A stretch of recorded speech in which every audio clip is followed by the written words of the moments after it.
Hello, everyone. I am Mimi Lichtenstein, and today I am super excited to talk with you about Spain. Nigel Hack is here with me, and I'm grateful that he's here because he is knowledgeable about every corner of this country that I absolutely love. So welcome to the show, Nigel. Thank you, Mimi. It happens to be that I'm coming to you from the Turks and Caicos today, which our show will be on next week. But today we're going to focus on Spain. Most people know, or some people know, that I lived in Spain for a year in Madrid with my kids a couple of years ago. And I absolutely fell in love with the country. And Nigel and I know that we could probably sit here and talk about it for at least 5 hours, but we're going to try and squeeze in the best of it to about 45 minutes. So let's get started. I'm going to pull up a map. And Nigel, maybe would you give us a little bit of an overview of the country and where things are and kind of the general areas where people really enjoy going when they're visiting? Sure. Shall I just give people a little bit of background about who I am? And, Sorry, yes, do that, please. So I first came to Spain in 1992. I wasn't expecting to stay here very long. Things changed. I had a wonderful time, fell in love with the country, a little bit like Mimi.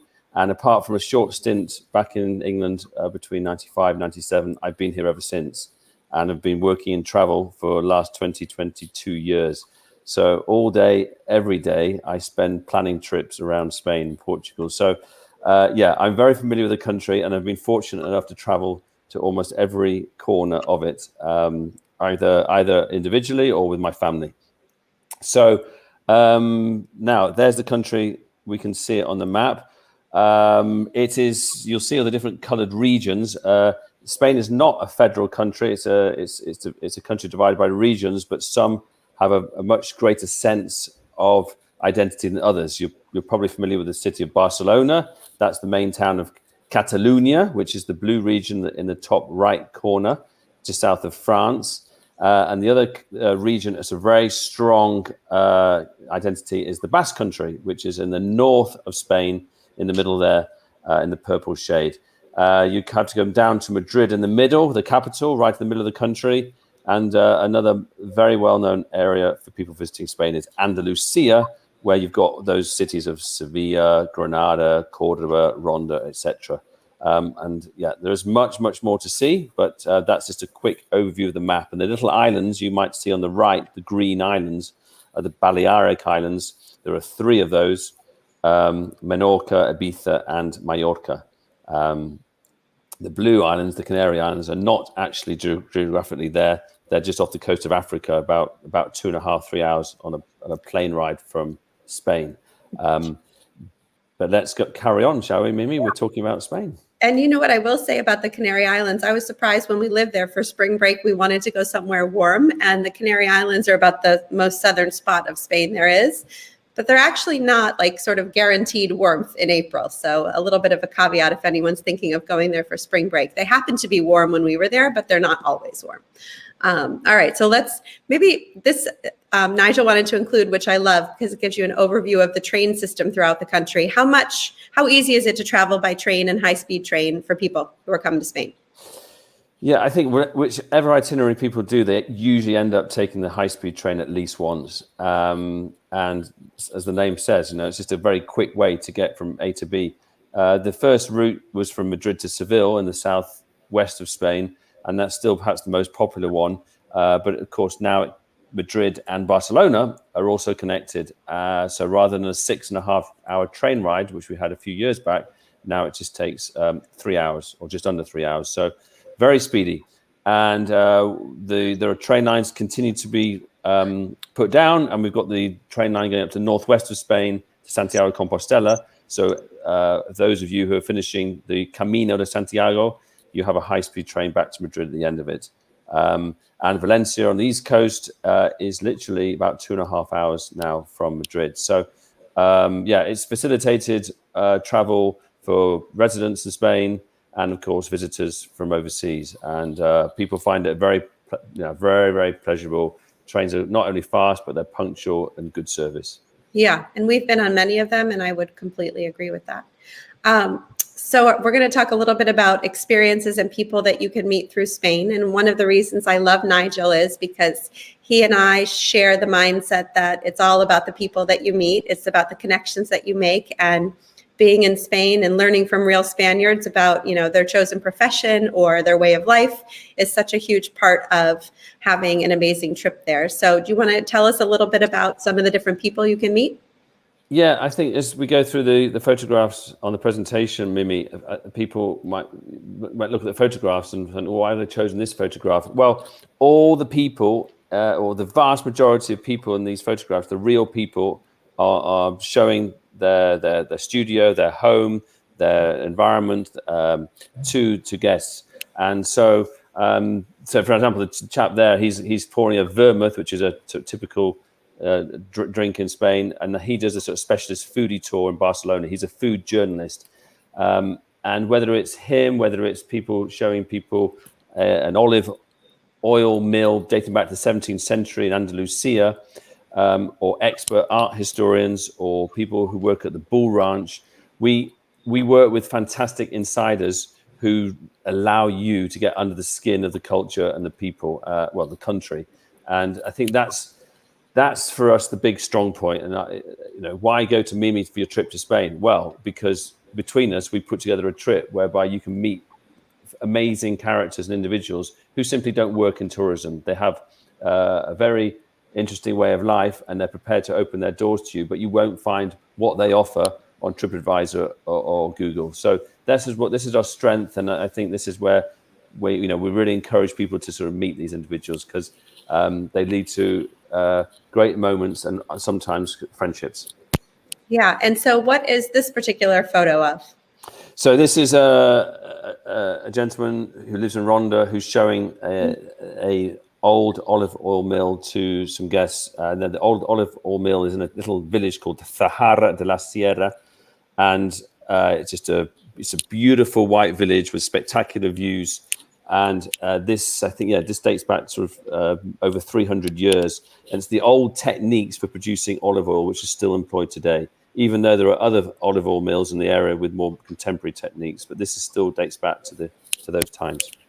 Beautiful. And I remember when we were planning a trip for one of my guests to come up to San Sebastian, you had a guide who was also an avid hiker who was going to be taking them on a hike along the coast of San Sebastian, I think to go eat in a little fishing village off the coast, which made me want to do it actually on my next trip to Spain. So it's not, it's people like this, it's outdoorsmen, it's PhDs in art history, all types of people who you have great connections with. And I love being able to leverage those.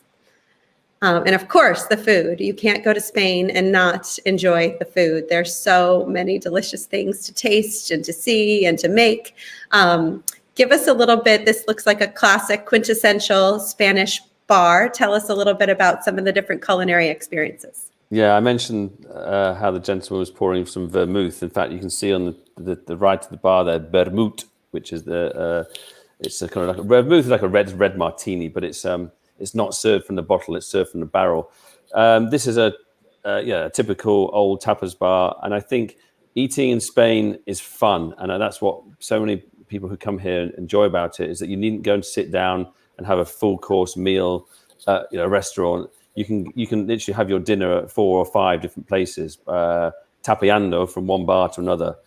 You can start off with some olives and some cured hams in one bar, and then go to another one for some shrimp, some seafood, and then you move on to different bars. So some fantastic informal bars for eating all over Spain. But then of course you do have the reputation of Spanish gastronomy, which has been fantastic for the last 10-15 years, and people can go to more cutting edge avant-garde places, restaurants, and of course enjoy amazing Michelin star dinners. That's what they're looking for.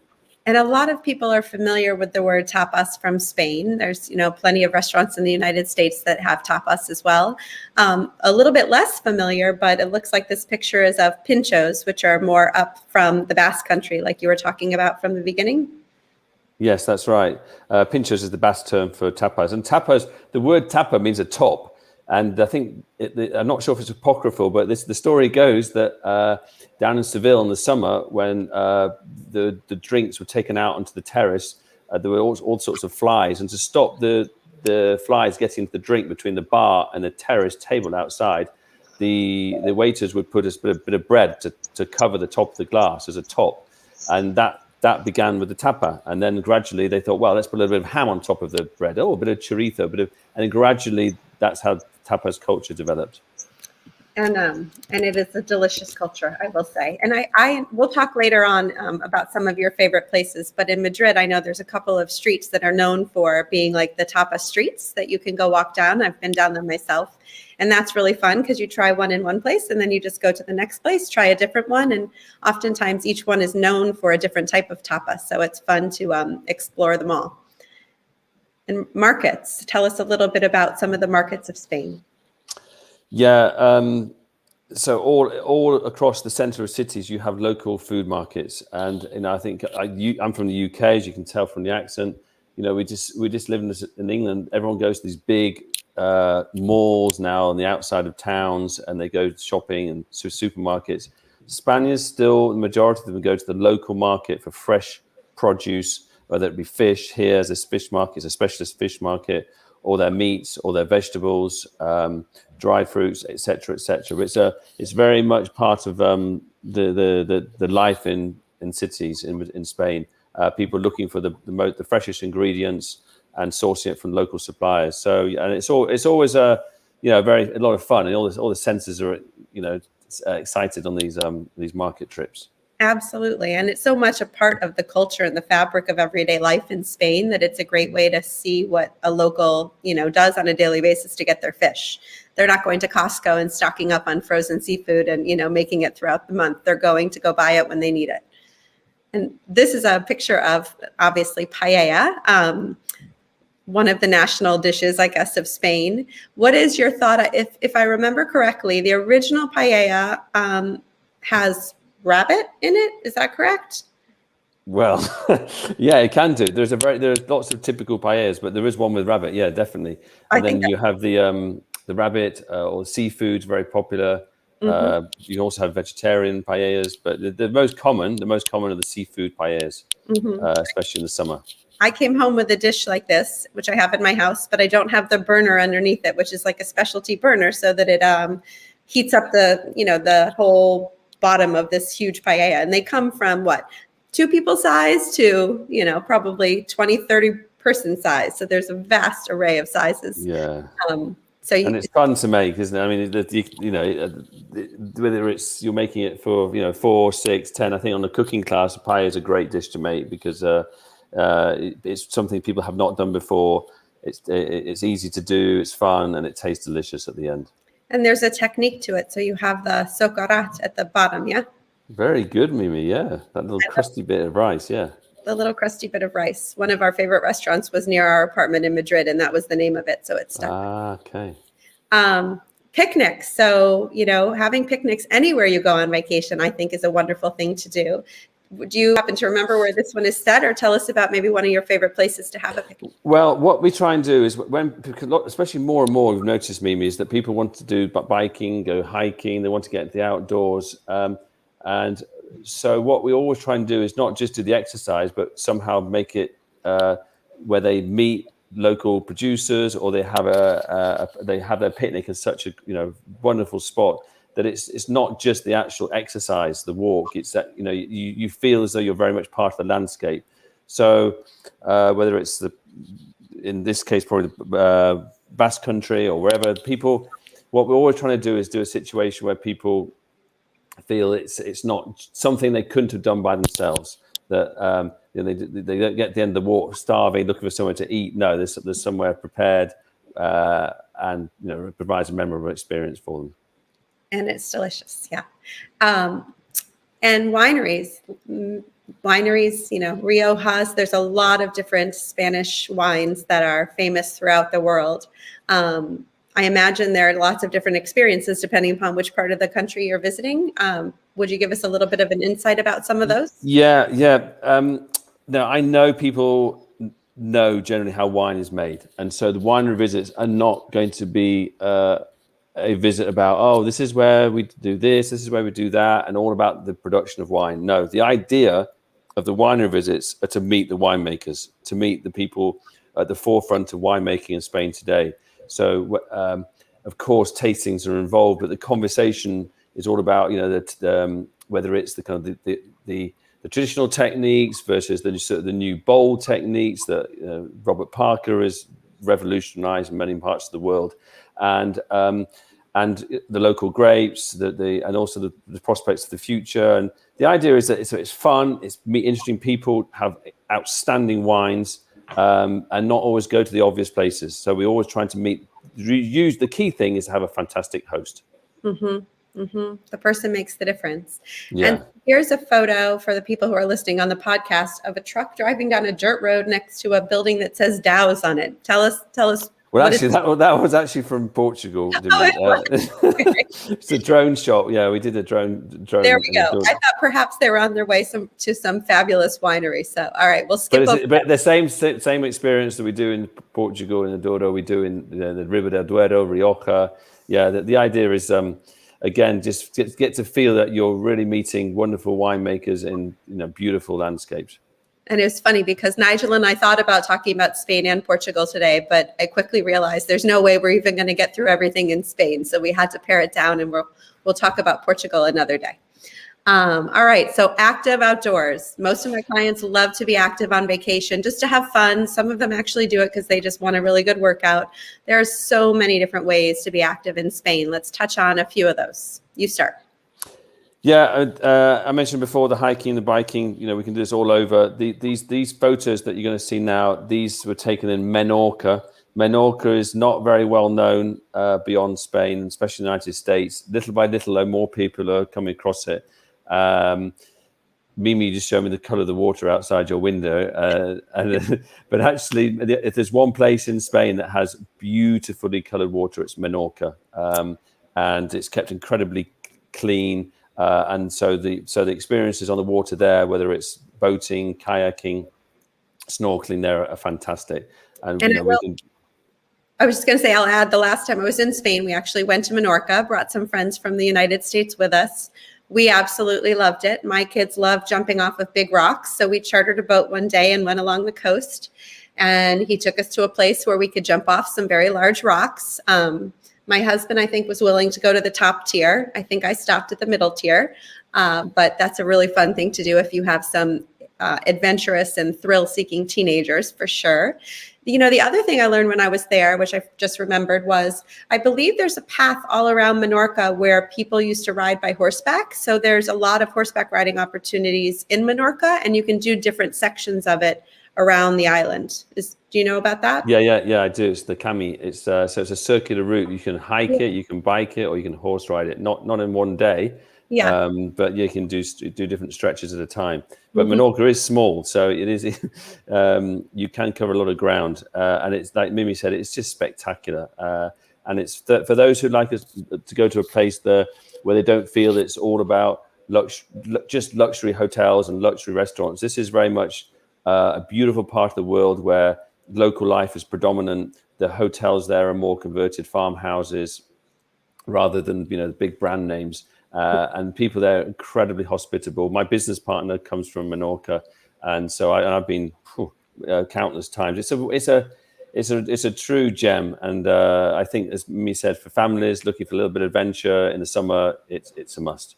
I would agree. Super happy we went there, and I would go back again in a heartbeat. Golf. We've played golf up in Santander, but we have some friends that live up there, and my husband's gone to. Is it who has that place up there? Is it Pedro Gals? I can't remember. But it's a stunning golf course. But there's stunning golf courses all through the south of Spain, the north of Spain. Lots of stunning golf courses. Do you play golf, Nigel, or no? Yes. You do? Okay. Do you have a favorite? Yeah. Well, I play a lot in Madrid when time permits. In fact, this last year I've played more golf in the last year than I've ever played before. That's sort of stopped. But I'm actually going to have my first golfing vacation in Spain in a couple of weeks' time. Oh, really? So I'm going down to Andalusia. My favorite golf courses in Spain are probably the top golf courses in the country. Valderrama, which is an iconic golf course, of course, it's the famous golf course where Seve led the Ryder Cup team to victory in 1997, I think it was. And it's just incredible. And that's a great golf course, but also nearby you have the amazing hotel, the Finca Cortesine, which also has a championship golf course as part of the hotel. In all around that southern coast of Spain, you've got spectacular golf courses, and also in Valencia, Catalonia, the PGA Catalonia is a fantastic golf course, and then there are lesser known ones in the Basque Country, which are also spectacular. But yeah, it's not, I think when we do the vacations in Spain, Mimi, what rather than say play golf every day, it's kind of where you go. If you go somewhere where there's a great golf course and you can go and hire the clubs, then great, do it, because it really is a fantastic experience for golfers. Agreed. And I'm going to put Valderrama on the list, not for myself, but for my husband. So next time we come back, although the next time we're coming to Spain, we're going skiing. So we'll have to come again the following summer so we can play golf. Actually, you could probably, the golf courses are open in southern Spain in the winter, I assume, yeah? Oh, yeah, absolutely. Yeah. Okay. Yeah, okay, yeah. so we can do it in the winter. And in fact, the coastline of Spain, southern Spain, is officially the Costa del Sol, the coast of the sun, but unofficially it's called the Costa del Golf. Yeah. So we're moving on to some more photographs here, just to sort of illustrate the active possibilities on vacation. There's a family that's about to head off to the Pyrenees right now in Spain.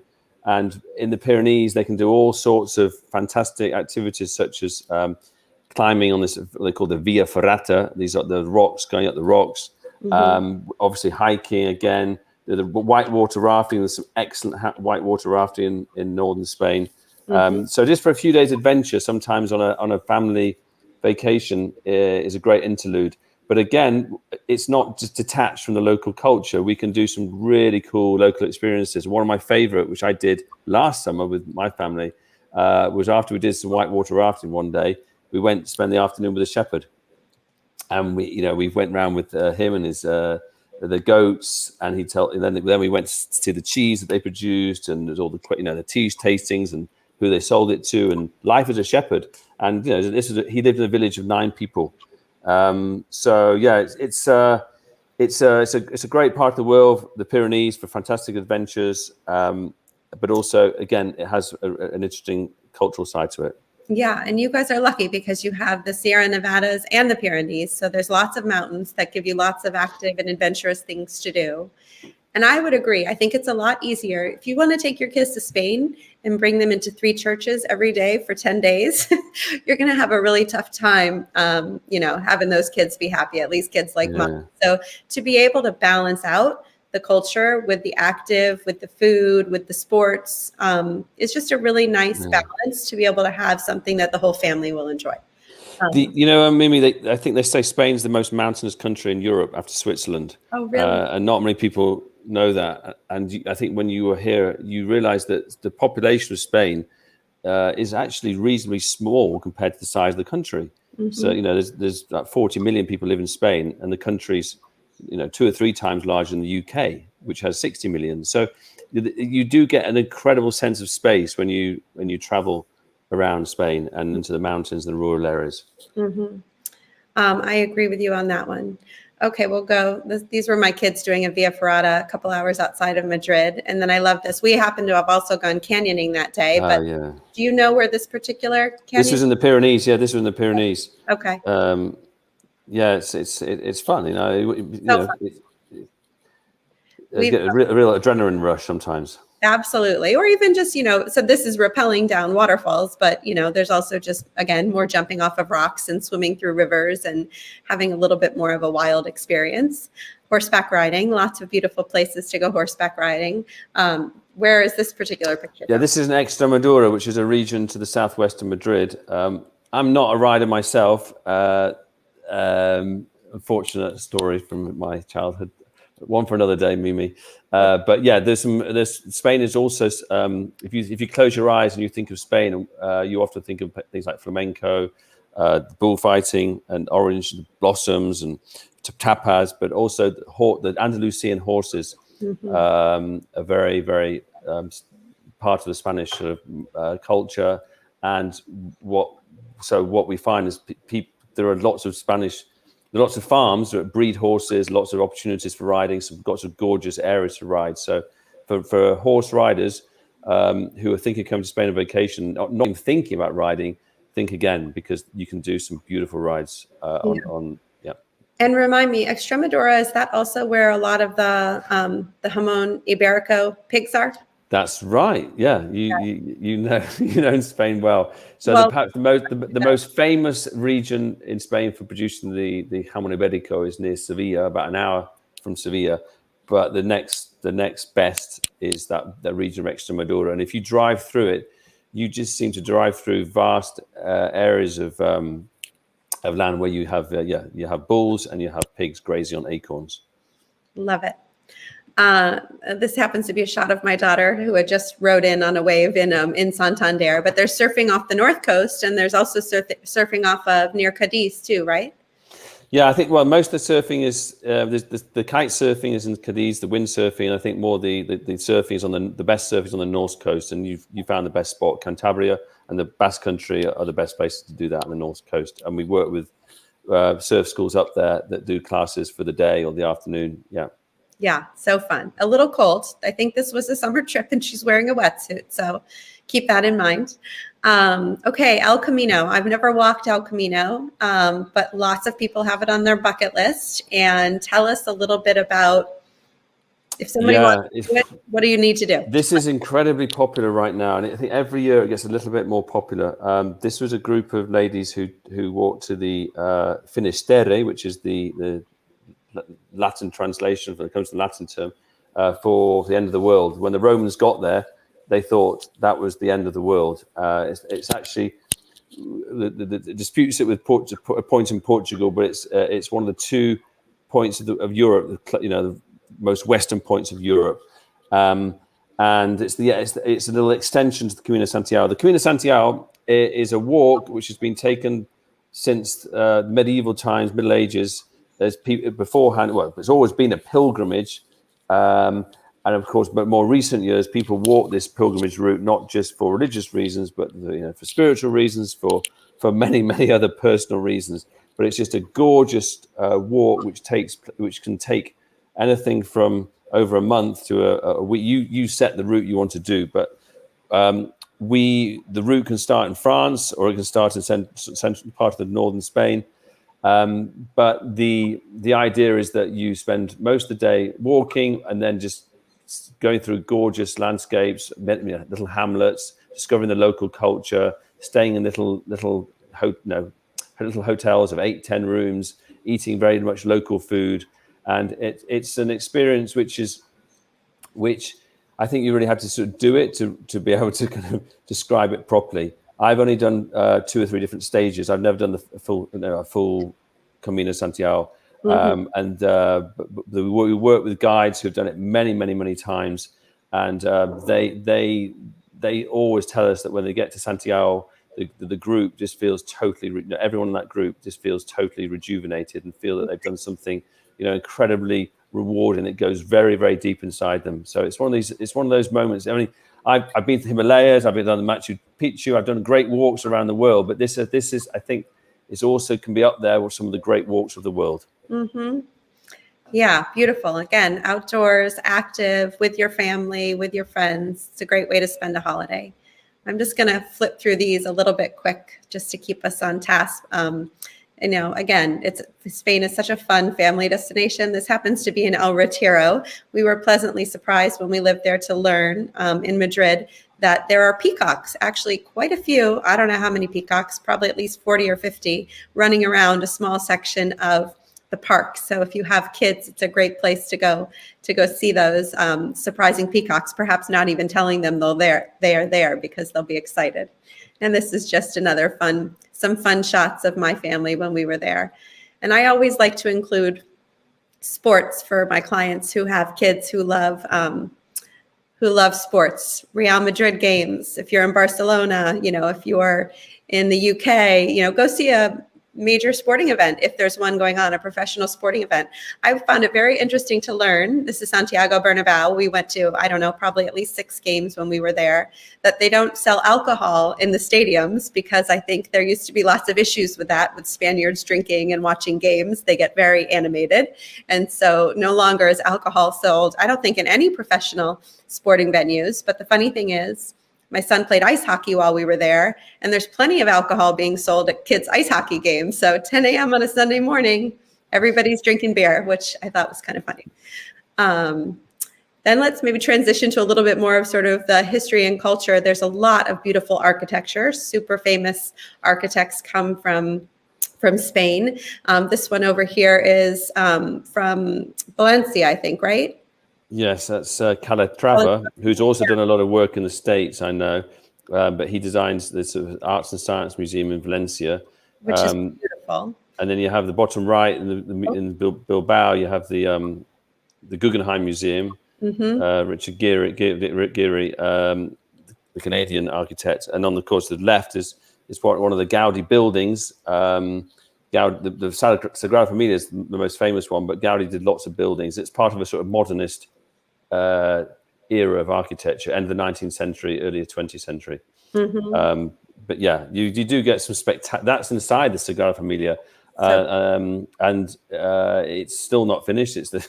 There's still got a few more years to run. But even whether you're interested in going to churches or not, I do recommend going in here because it's one of those places where you just literally, your jaw hits the ground. You can be a rampant atheist or religious believer, but I think that the impression is the same when you walk in here. It really is jaw-dropping and beautiful. But yeah, so that's that. We actually, in when we do this in Barcelona, when in 2019, when of course it was very busy, we always suggested going here towards the end of the day when the light was better and the fewer people inside. So if you're listening and thinking about going to Barcelona and thinking about going to visit the Sagrada Familia, I think, yeah, be advised to go towards the end of the day. Thank you. That's a good tip. And we have a picture of the outside of the building a little bit later on. Here's a picture of Picasso's Guernica, which is in, I believe, the Reina Sofia in Madrid. Is that right? That's right. Yeah. Yeah, and that's their modern art museum. I think personally, there's at least 3 museums in Madrid you should go to. One is the Reina Sofia. One is the Prado, El Prado, which has Velázquez's Las Meninas, one of their most famous ones, and the Thyssen Museum, which has a lot of impressionists, a little bit from a lot of different artists. And I love this picture. I think this is from one of your the people that you can meet. Is he an art restorer? That's right. Yeah. So in Sevilla, we work with 2 art restorers who in their home they have an art studio, and they're constantly working on different pieces of art, and it could be from public museums or it could be from private collections. And so we've just arranged this kind of exclusive visit where people can sort of drop by, stop in, talk, and then they are shown how art is restored. And of course, it's very educational. Parents love it because their children start asking all these questions and getting into art. How much is that worth? Why? Why is it worth more than this one? Why are you restoring it if it's only worth this much? Et cetera, et cetera. And then they show them how to see if it's a fake or an original. And it's a great insertion into the world of art for children. And for adults, it's fascinating. And the guys here are fun. They are huge fun. So after they've talked about art restoration for a while, they go for a drink and they talk about life in Seville, and it's just a giggle. People really enjoy their time here. And people, of course, they like going to people's personal homes and asking questions about local life. And these 2 are just wonderful hosts, and they tell some really funny stories. So it's a great visit, and we highly recommend it. And I love it. I mean, you guys have so many great guides that are skilled with children, with teenagers, with adults, with people who have, PhDs and want to go at it from that angle, with little kids who just want to learn about, how this painting actually, or about the history of the painter. So much knowledge that they have, and they make it fun. So I think that that's important, again, especially when you're going with families. All right, then we have quite a few pictures here. I think this is a fairly famous place. Tell us a little bit about this. Yes, so I think one of the things we'd like to do in Madrid, because everyone knows that there's all these traditional ways of making things, handicrafts, and what we're doing is working with some people now who do a specialist tour through these artisans workshops.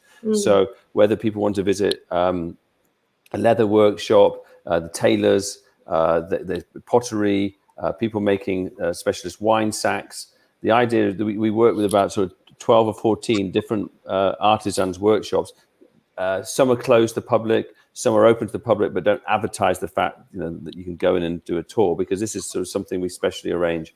But again, yeah, it's a feeling of kind of going, the doors closed and having kind of a private audience, learning about something which is unique to Spain, and beautiful. And again, it's like you say at the beginning, it's all about the people. So I mean, one of my favorite ones is the leather workshop, and they show you all about how leather is made and produced in an artisanal way. Yeah, and I just love that you have these strong connections with these local people.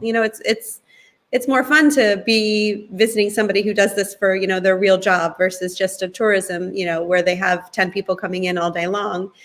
These are people who are really owning these workshops and making these things all day, and you get to pop in and learn from them, and that's a pretty special experience. And then of course bulls. Most people know that Spain has a history with bullfighting. There's quite a few famous bull rings around the country. Are there any that you would say are most beautiful to visit if you're going to go see this one? This one. Ronda is arguably the oldest bull ring in Spain, but I think it's definitely the most beautiful. It's not the biggest. The biggest one's in Madrid, and the one in Sevilla is also beautiful. But this is a very well-known bull ring. But it only hosts a bullfight for I think 3 or 4 days of the year in September. And the bull ranch photo we saw, you can go. You don't have to sort of you can't escape bulls in Spain. You read a book about Spain, whether it's Ernest Hemingway. You look at paintings of Spain. You can't escape it. So what we recommend is to have some kind of conversation about it with an expert. And going to a bull ranch is a really good way to kind of get to understand a little bit about bullfighting. You just see how the bulls are bred. And whether you're for or against bullfighting, it's an interesting insight, and it helps kind of get a more appreciation of the role bullfighting has played in Spanish history. Yeah, I agree with you. I personally have never been to a bullfight. I don't think I'll go to a bullfight, but I do like learning about it because it is such a big part of your history. And then obviously there's churches. We touched on those a little bit. There's also a big history of Jewish culture, particularly in certain cities throughout Spain. Where is this particular one? Well, so just go back a second. This one? Please, maybe. Yeah. No, it's the minutes ago. If you can see, and this one more back. Yeah. I think here we got at the top, we have the old synagogue of Toledo.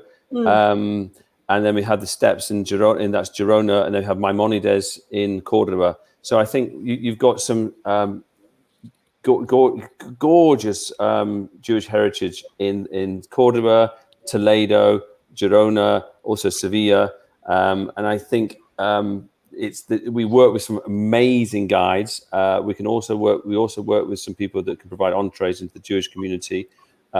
So yeah, there's some great things to be done here with Jewish heritage, and more in Spain now. It's becoming something which the authorities, the establishments, they want to sort of showcase. They want to kind of people to visit it and understand it better. I actually just finished reading Mapmaker's Daughter, which is a little bit about the Jewish history in it's a historical fiction novel about the Jewish history in Portugal and Spain. So for anyone who's interested and wants to read a historical fiction about that time period back when Ferdinand and Isabella were in charge and before that, it's a great book.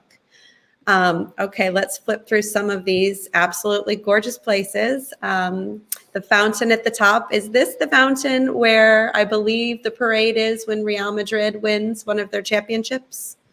Yeah, this is where people go crazy when Real Madrid win the league title. Yeah. But on a normal day of the year, this is right at the heart of Madrid.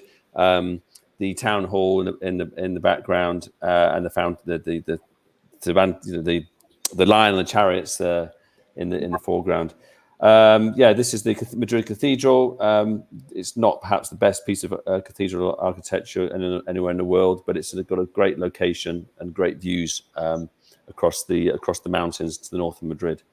And what is Temple of Debode? Is that right? Where there's an amazing sunset view? Is that right? Mimi, you always amaze me. You just know Madrid inside out. Yeah, I used to live about 100 meters from the Temple de Debode, which is It's an Egyptian temple that was given as a present by the Egyptian leader. I'm not sure if it's Sadat, but it was definitely for appreciation for the work the Spanish engineers did on some dam work in Egypt. And this particular temple had to be taken away because of the dam being built, and it was given to Spain, and it's erected in this area not far from the photograph we just saw. So it's kind of quirky seeing a 2,000-year-old or 2,500-year-old temple in the middle of Madrid. Right. I think there's almost like a sister version in the Metropolitan Museum of Modern Art. In the Museum of Art in New York. Okay. So, which is very well looked after. And Madrid is just out in the open air. Yeah. Well, it's a beautiful place. And of course, Plaza Mayor, one of the hotels we're going to talk about in a minute, is actually situated right here, which I love that it's in this amazing central location and you can get a view overlooking the plaza.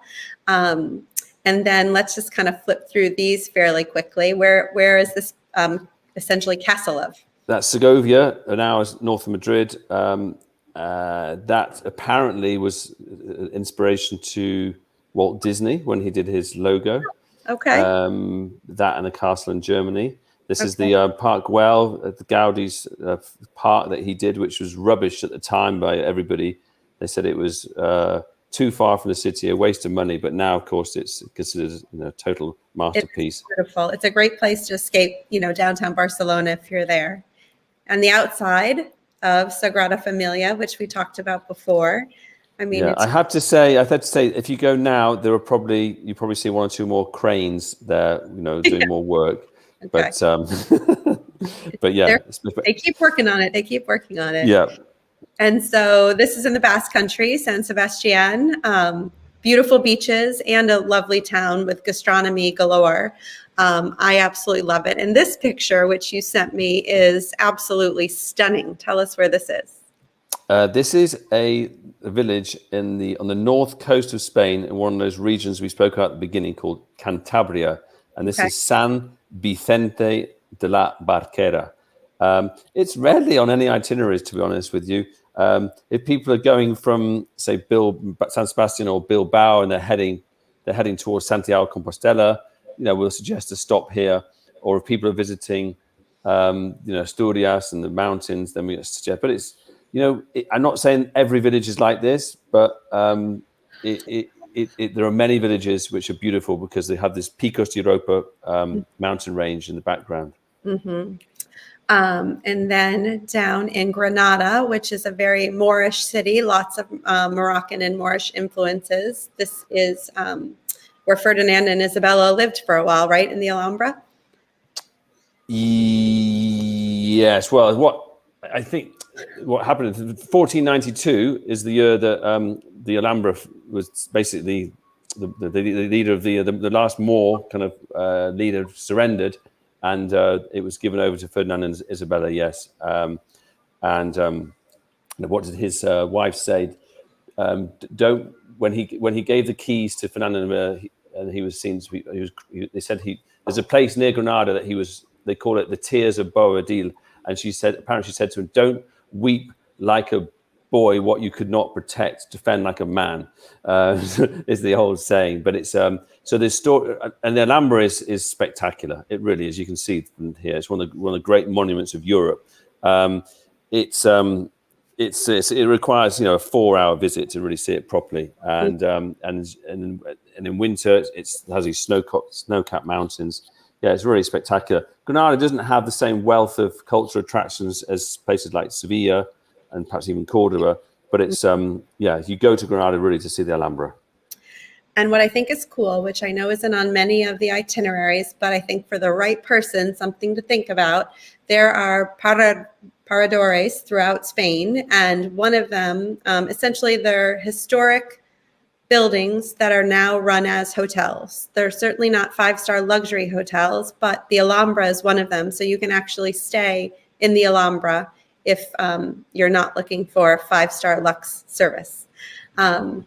And then this picture I love. So this is of Ronda, which we've mentioned many times in southern Spain. It obviously has stunning views. Refresh my memory, if you would. Didn't this little spot over here used to be a jail? Yeah, it did. Yeah, you're right.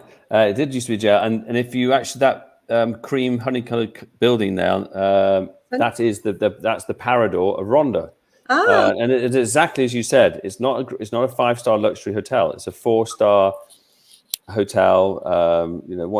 It's decent. It's decent, but you wouldn't go wow for service or the food. But the position is unbelievable, and you can take a little walk around the edge of that top of that gorge, and yeah, the photo is just spectacular. In fact, all the Ronda is just so beautiful, and it's a great day for the camera. And if you're going on a family vacation to the south, you definitely want to stop in Ronda just to have those great photos of all the family together and these views. agreed. And I think I first took my kids there when they were young, maybe 5, 7, and 9. And I think when they learned about how that was a little jail cell, and the thought that if someone tried to escape, they were going to have a multi-100-foot fall down, that was very intriguing to little minds. So Ronda. So we're going to talk a little bit about different properties. We'll circle back to Ronda because I know there's a couple there that you love. The first one, just to bring up, is the brand new Four Seasons in Madrid, which is obviously a 5-star luxury property. It opened during COVID, I think. Did they open in 2020 or was it not till 2021? Yeah, they did. Yeah, they did. Okay. And so I've not seen it yet. Tell us about it. What do you think of it? It has a lot of art, Spectacular. right? Yeah, it's spectacular. It's got over 200 rooms and suites. It's the service is apparently absolutely sensational. And when I've been there, and I've spoken to the people there, and the breakfast on the rooftop of the summer is just to die for. The facilities are incredible. I think right now it's the number one hotel in Madrid, and who knows? It's probably could be. I think it will be named the number one city hotel in Spain pretty soon. Okay. Yeah, it's fantastic. And I love, as much as I can, having hotels with pools when I have families or families with teens traveling places, especially in the summertime. There's nothing after like going on a tour in the morning or seeing some churches and then being able to spend the afternoon sitting by a pool. And I know they have a pool, but it's an indoor pool. They do have a rooftop terrace, which I also love. But I like this is, I think, the rooftop of Palacio del Duques. Yes, that's another great property in Madrid, which belongs to the Spanish chain, the Meliá chain, and this is 5-star luxury, much more. It's much more affordable, of course. Great, lovely people who work at the hotel, really lovely people, and you do get these fabulous views up here all year round. And of course, in the warmer months, like Mimi says, a little dip in the pool. As you read your guidebook or your book or your magazine is perfect. But yeah, there's so many hotels in Spain now have rooftop pools. And so does the next one. So here's the Pestana Plaza. So this is the one we touched on before that was in Plaza Mayor. So if you're looking for something that's centrally located in an iconic spot, this is the one for you. And they actually have 2 pools. They have an indoor pool as well, I think, on their lower level. So great place to go with kids for sure. And this is a picture of kind of their outdoor, glass covered garden where you could have lunch or, a cocktail in the afternoon. So I think this is a great choice. And also this is probably a 4-star hotel too, I think, right? Yes. Okay. And then another rooftop. I think this is Saras in Barcelona. Immediately you're going to be fine for the next few days. People there, they're just the smiles and the warmth, they're real. It's not just people just being professional, and the way that people dress and the way people act, they just get it, and they're just very well. They're just great people who work at the hotel. The manager Antonio has a superb team, and the rooms are gorgeous, great design. It's a family-owned hotel. It doesn't belong to any big chain. They have a great rooftop, as you've just shown a minute ago, Mimi. Superb chef. In the summer, it's really, really popular, not just with the hotel guests, but with others who want to have great, the great views and the great dining. But yeah, it's a winner. It's a small boutique property, great location near the water, not far from the Gothic Quarter, but away from the sort of crazy crowds that you sometimes get in busy moments of the year. And I think it's important to note that we're clearly just brushing the tiny bit of surface of the hotels in Spain. If we had more time, we'd go through all of them, but there are so many beautiful ones. These are just a few that have kind of risen to the top. I know this is one of Nigel's favorites, also in Barcelona.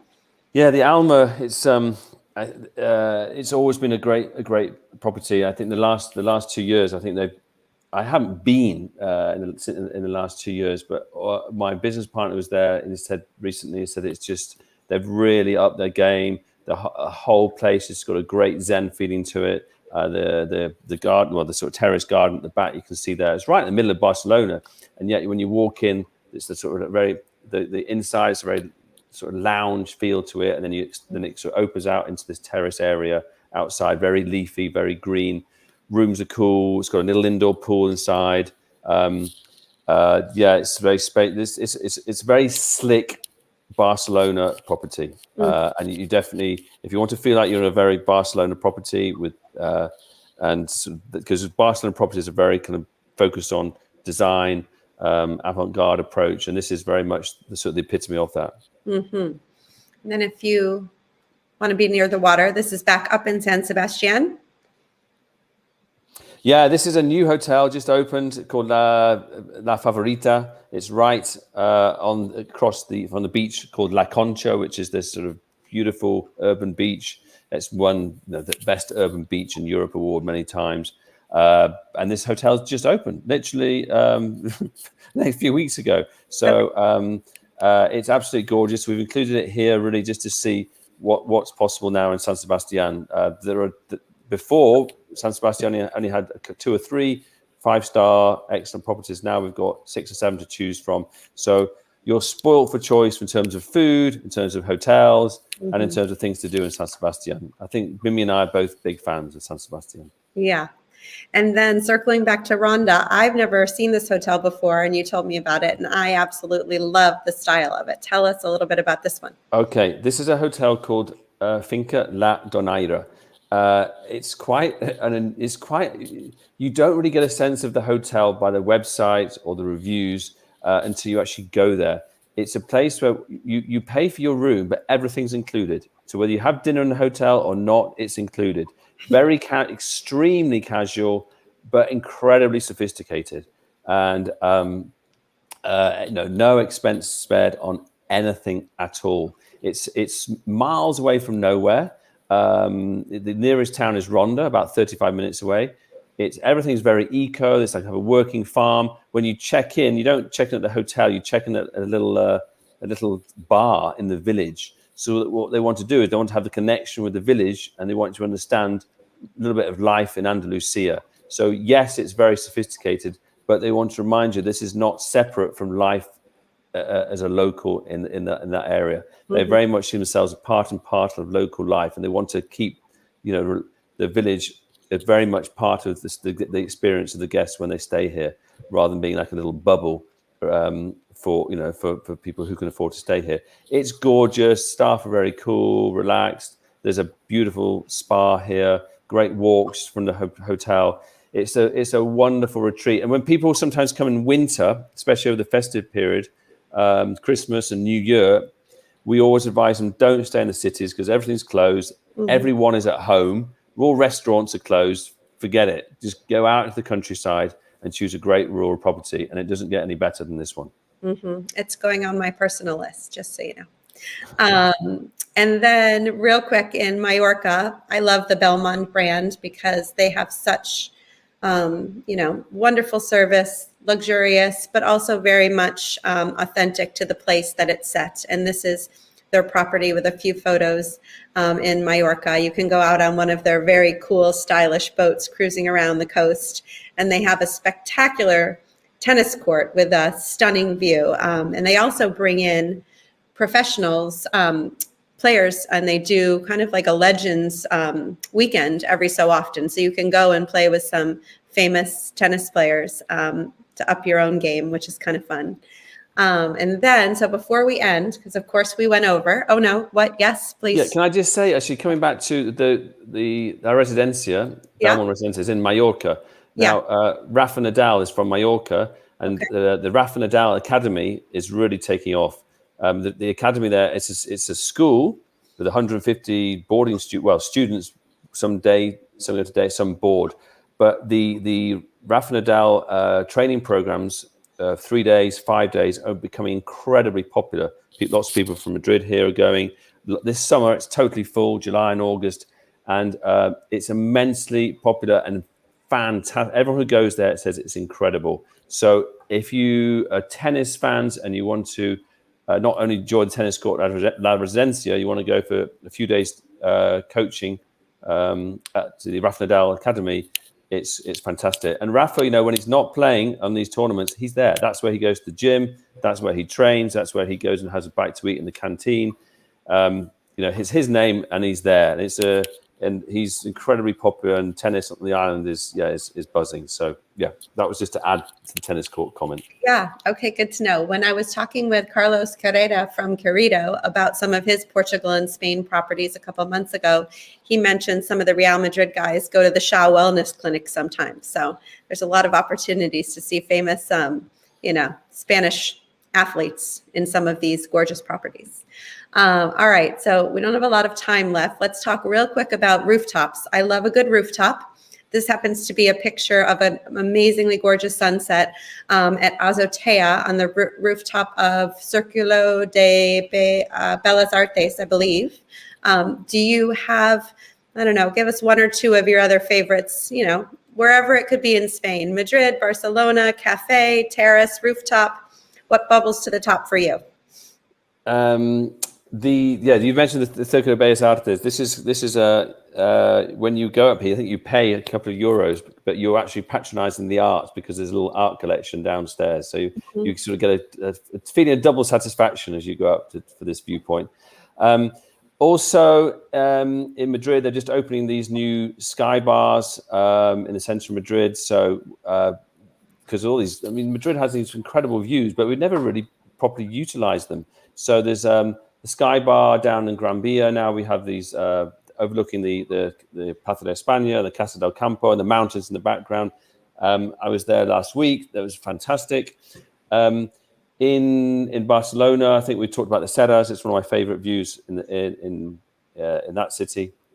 But also there's a restaurant in the Museum of Catalan History where you have absolutely sensational views as well across. And there are some wonderful viewpoints all across Barcelona.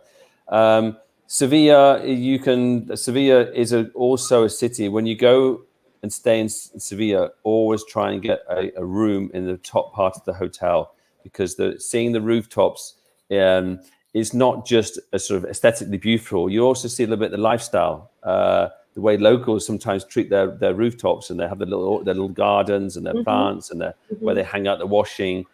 So I think I always like to see Madrid from above, or Sevilla from above, or the Spanish towns from above. So I think, always go for a high room if possible. I think that is good advice. And I do have some friends in Madrid who have apartments who are pretty high up with terraces. And I will say it's really nice to just sit outside, have a cocktail, and sort of watch the world go by and look at all these rooftops. Some people out on their own terraces. Sometimes actually we woke up, I distinctly remember waking up one morning, like on a Saturday, let's say 7 a.m. and I looked at the rooftop across from ours, and there were still people out drinking and dancing and having fun. So Spain is a notoriously late city. People tend to go out late. You likely know they have a siesta oftentimes in the afternoon. So if you're there, you might be eating dinner at 9 o'clock. So that's something good to prepare for before you head over. Okay, Nigel, we packed in a lot in this time. I so appreciate your time and your expert insights and your friendship. And I look forward to coming back to Spain myself and sending some of our guests there with you. Great, Mimi. It's fantastic to see you. Great working with you, because of course you just know what people can really see and enjoy here. So come to Spain. We'll take good care of you. Yes, there's too much to pack in. You might take a couple of trips. And that's a good way to divide it up, actually. Maybe a northern trip and a southern trip. All right. Well, we'll be in touch. Thank you so much, Nigel. Thanks, Mimi. Take care.